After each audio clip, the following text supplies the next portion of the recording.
आज की कहानी का शीर्षक है पति पत्नी का प्यार। एक आदमी ने एक बहुत ही खूबसूरत लड़की से शादी की।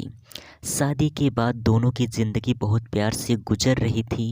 वह उसे बहुत चाहता था और उसकी खूबसूरती की हमेशा तारीफ करता था।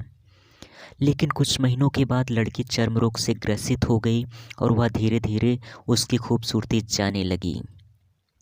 खुद को इस तरह देख उसके मन में डर समाने लगा कि यदि वह बदसूरत हो गई तो उसका पति उससे नफरत करने लगेगा और वह उसकी नफरत बर्दाश्त नहीं कर पाएगी।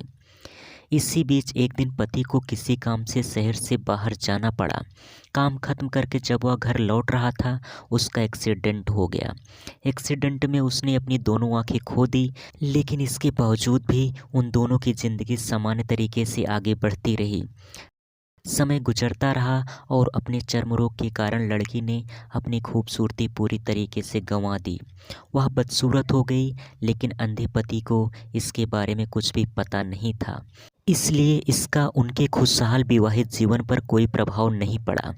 वह उसे उसी तरह प्यार करता रहा। एक दिन उस लड़की की मौत हो गई। पति अब अकेला हो गया था। वह बहुत दुखी था। वह उस शहर को छोड़कर जाना चाहता था। उसने अंतिम संस्कार की सारी प्रक्रिया पूर्ण की और शहर छोड़कर जाने लगा। तभी एक आदमी ने पीछे से उसे पुकारा और पास आकर कहा, अब तुम बिना सहारे के अकेले कैसे चल पाओगे? इतने साल तो तुम्हारी पत्नी तुम्हारी मदद किया करती थी। पति ने जवाब दिया, दोस्त मैं अंधा नहीं हूँ, मैं बस अंधा होने का नाटक कर रहा था। क्योंकि यदि मेरी पत्नी को पता चल जाता मैं उसकी बदसूरती देख सकता हूँ तो यह उसे उसके रोग से ज़्यादा दर्द देता, इसलिए मैं इतने साल अंधा होने का दिखावा किया।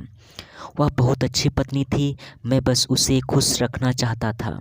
सीख, खुश रहने के लिए हमें भी एक दूसरे की कमियों के प्रति आंखें बंद कर लेना चाहिए और उन कमियों को नज़रअंदाज कर देना चाहिए।